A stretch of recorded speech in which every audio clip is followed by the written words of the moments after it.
FeelGoodOmega. This is one of my favorite products because of its anti-inflammatory and cell repair and regeneration qualities. Now, FeelGoodOmega comes in two different formats. This one is the human H+. We have another one which is in liquid. This one is in capsules. So again, I'm just gonna open that product. Pax usually likes to eat them.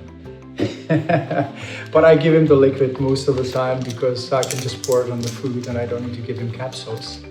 But FeelGoodOmega is actually unique for many reasons. One of the reasons is that it is sourced from calamari, which is a sustainable source. Most of the omegas on the market are sourced from fish or krill or algae or phytoplankton. Fish obviously is a problem because there's a lot of mercury in fish. There are also other toxins in fish, and it is higher on the food chain than calamari.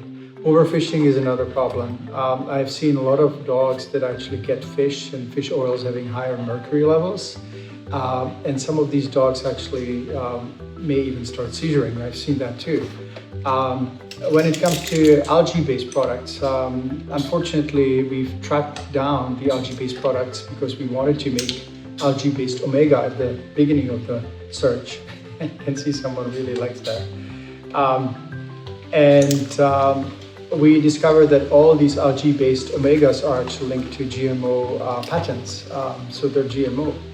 And we know that, or at least we feel, and I believe that GMO products do not belong in nature because it's playing with fire when we introduce new genes and new genomes into plants and animals and all that.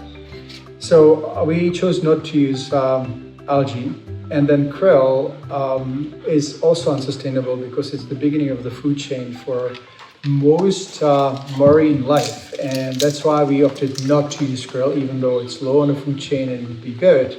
It is not good for that reason. So many of the oils on the market actually have very low amounts of EPA and DHA, and we have really paid a lot of attention and put emphasis on making sure that you have high potency omega-3s, especially EPA and DHA, which are the most valuable omega-3 fatty acids, and they have the anti-inflammatory and cell repair properties.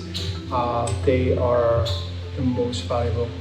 So anyway, we have not been using fish, krill, or algae, and then there is phytoplankton. And phytoplankton may seem to be a good source, except that this particular source can contain methyl sulfate, and methyl sulfate is actually toxic ingredient or toxic metabolite or byproduct of these phytoplankton-based oils. So I have not used that either.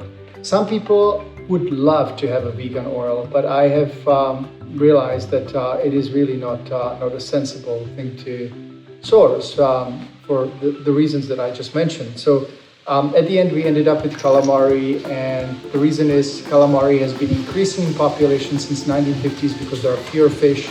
Second, it is low on the food chain, it is low in heavy metals and mercury, and we also test it for purity, so it is tested mercury free.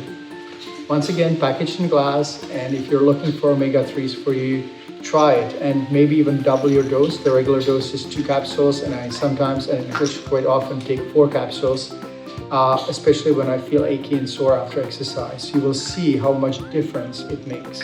And when Pax has a busy day swimming or fishing, then I give him actually double dose of the animal one.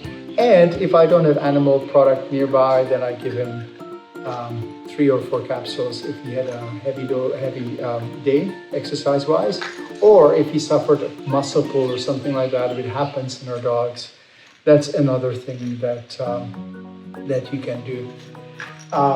Give double the dose or even triple the dose. You get a sense of where your dog is at optimal level of comfort. One more thing I wanted to say, that omega-3s have been found to be as effective as NSAIDs, the non-steroidal anti-inflammatory drugs, without the side effects of these drugs. Side effects of NSAIDs are stomach ulcers, gastric bleeding, bleeding from in the stool or blood in stool, and they also can damage kidney and liver function. So that's FeelGoodOmega.